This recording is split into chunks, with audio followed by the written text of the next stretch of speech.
From CBS News Bay Area, this is the Morning Edition. Thanks so much for joining us this morning. It's Tuesday, March 19th. Let's get started. I think that we take comfort from the fact that our friends and neighbors are here because this is what this city is all about. Our San Francisco community coming together to remember the lives taken too soon in a heartbreaking crash. They can, have this beautiful environment, live with a bunch of other kids who all get along and they cook together and they eat together. We have created a family environment. Meet a bridge builder making it her mission to help troubled teens from going down her same path. And what a way to cap off a big offseason. Say hello to Blake Snell. The Cy Young Award winner is about to be the newest member of your San Francisco Giants. Now, I'm Nicole Zalumis, and happy Tuesday to all of you. Welcome to the tune of $62 million, two-year contract, and a 1-2 punch at the top of the rotation. I love when the Bay Area can get a little juice in the sports world, right? Good morning, I'm Reed Cowan. Oh, it's going to be a lot of fun, and it gets me a little excited now with, the season about to start. Pitching's going to be really excited. Good. I feel like you've been beaming all morning, T. I have. Maybe It's a we'll good take it morning up a for notch. you. It is. Foo Fighters. No, Giants Giants. signing, good music. Yeah, a good start to your morning, at least when it comes to that. But I do want to get to something that's not so fun this morning, unfortunately. We've been following this crash throughout the morning since about 4:30. This, unfortunately, was a deadly crash that happened on 580 westbound, heading into that area near the Bay Bridge into the MacArthur Maze. So if you are connecting over onto 80, the roadway is still blocked. You can see in this live look here, only one lane is open. And again, still no word as to when they're going to open up lanes for where this accident is. And here's another perspective, and you can see traffic just kind of crawling through there. It certainly bottlenecks as you approach this area, which means behind that, you're going to see a pretty big backup coming off of westbound 24 as you connect over onto 580, getting to the Bay Bridge. And also, of course, that westbound 580 commute, which is backed up well beyond 980 at this point. So bit of a struggle there. If you could use 880 to get towards the Bay Bridge, that is your easiest approach right now. Westbound 80 also busy. You can see those westbound 80 connectors on the left-hand side of your screen are really backing up there, but where 580 approach is coming from, it's actually not so bad near the toll plaza. We'll keep an eye on that and definitely let you know when lanes open up. But in the meantime, at least we have some good news when it comes to the weather, right? I mean, the first day of spring officially here.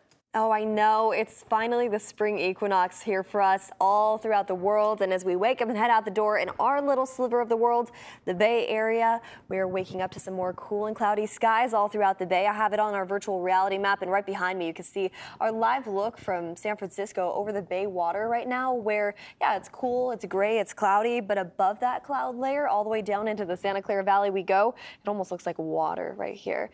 We're seeing a beautiful sunrise just above it, and that sun will really help break apart those clouds as we head into this afternoon. I want to show you what our weather headlines are looking like for us. Just like yesterday, we're going to be seeing a partly cloudy setup for us today into the afternoon hours as those clouds start to pull back along the coast. We will see a couple more days of that morning fog in local communities up in the North Bay and off into the East Bay, but it does clear up into the afternoon hours each day, and then we're left with dry conditions until Thursday as we gear up for rain moving in on Friday. The winds are light for us this morning all throughout the Bay Area. It'll get a little bit breezier into the afternoon hours, just around 3 o'clock, about 18-mile-per-hour winds near San Francisco, getting a little bit breezier up into the North Bay, too, as we head into the evening hours tonight.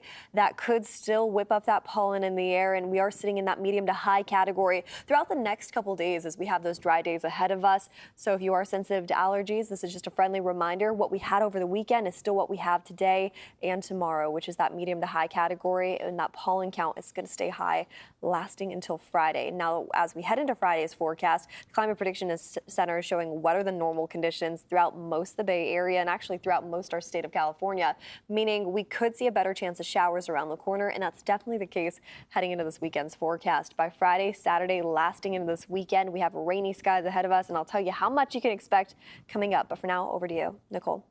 All right, well, this morning, a 2-month-old baby is still in the hospital after a speeding driver slammed into a San Francisco bus stop, striking a family of 4.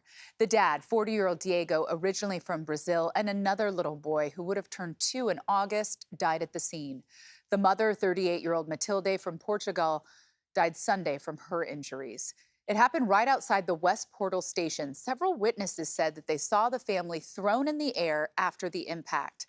Friends of the family say they were on their way to the San Francisco Zoo to celebrate the parents' wedding anniversary.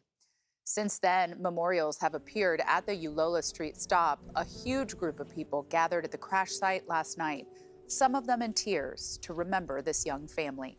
Kelsey Thorid was there with them.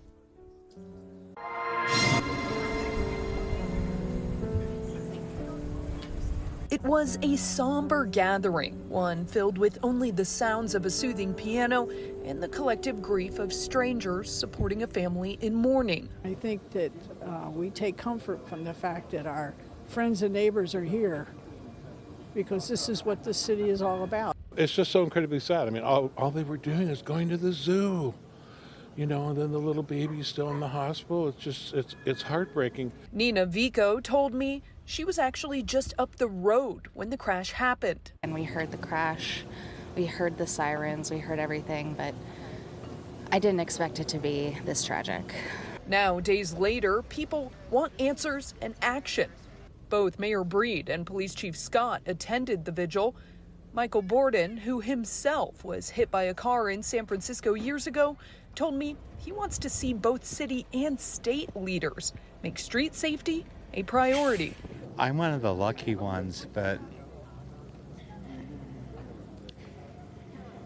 people who've lost family members, and it's just so unnecessary. You see the way people are driving on the streets, even in our beautiful neighborhood and on the Wiggle and Lower Haight, people just they blow through the stop signs, they're distracted, they do whatever. And it's so sad and so unnecessary, and it just breaks my heart. But as children, it just breaks your heart. Police say the woman behind the wheel of the car was 78-year-old Mary Fong Lau. Lau was booked on Sunday and remains in county jail, accused of vehicular manslaughter, reckless driving, among other charges. Now, we still don't know how much or why she allegedly was speeding on the wrong side of the road. DA Brooke Jenkins is asking for patience as her office receives all the information and evidence in the case. She writes in part, toxicology results alone can take more than 30 days to obtain, and vehicle operating systems will need to be carefully analyzed to determine whether mechanical issues may have played a role. These are just two examples of the continued investigation that must occur and cannot be completed within the 48 hours that we legally have to render a charging decision. So now comes the community work and conversation for safer streets after tragedy. You know, already this morning, the call for strengthened safety measures to curb speeding. San Francisco is going to get cameras that automatically issue speeding tickets. And we want to show you this map here. You can see the red marks here on the map. They show you where these 33 cameras will fire up across the city. In fact, we're told that each district will get at least 2 of those cameras, mainly in areas where speeding is an issue. Transit officials are going to hold a meeting today to give us more details. So here's kind of the bottom line. Anyone driving over 11 miles per hour over the speed limit, that's who will get fined, just automatically. It's all a part of a pilot program from a new statewide law. Oakland and San Jose will also test the cameras. As soon as we learn where and when, we will let you know.